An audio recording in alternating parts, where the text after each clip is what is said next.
என்ன பண்ணுறீங்க கலை? என்ன பண்ணுறோம்?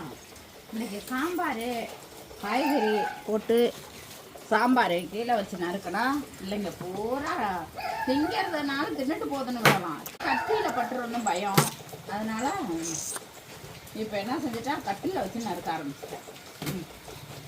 நல்லா பாருங்கிறேன் எப்படி பெய்யுது பாருங்க. ஒரே தண்ணி காடு. எங்கள் வீட்டில் ஒரு துணி கூட துவைக்க முடியல, எதுவுமே செய்ய முடியல. ரொம்ப கஷ்டமாக இருக்குது. அட்டையை போட்டோம்னா அட்டையை கிழிக்குதுங்க. உங்கள் ஊர்லலாம் எப்படி மழை பெய்யுதா? நீங்களாம் எப்படி இருக்கீங்க? சேஃபாக இருக்கீங்களா? நாங்களும் இப்போ அதோட அந்த ஸ்ட்ரீட்டில் எப்படி கஷ்டப்படுதுங்களோ அதுமாரி தான் நாங்களும் கஷ்டப்பட்டுட்டு இருக்கிறோம். இடம் பத்தாமல் ரொம்ப கஷ்டமாக இருக்குது. ஒரு இடம் பார்த்துருக்கோம். அந்த இடத்துக்கு அமௌண்ட்டு கேட்குறாங்க, வாடகை கேட்குறாங்க. அதனால் அந்த இடம் வந்தால் தான் சமைக்கிறதுக்கு இடம் பத்தலை. சமைக்க இடம் பத்தலை. சமைச்சிக்கிட்டு வந்துட்டோம்னா அதில் போய் அடுப்புக்கிட்ட போய் ஏறி ஏறி நிற்கிதுங்க. அண்டாக்குள்ளே விழுந்துருங்கன்னு எங்களுக்கு ஒரே பயமாக இருக்குது. அதனால் சமைக்க இந்த முடியாத டாக்கு நிறைய பிள்ளைங்க இருக்காங்க.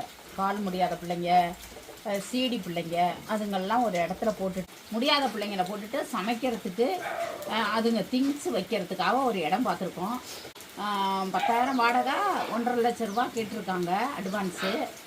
இதை கொடுத்துட்டு நாங்கள் அந்த இடத்த சுத்தம் பண்ணி அந்த இடத்துல சுற்றி முள் வேலி போட்டு எல்லாம் க்ளீன் பண்ண எவ்வளோ அமௌண்ட்டு வரப்போகுதுன்னு தெரியல.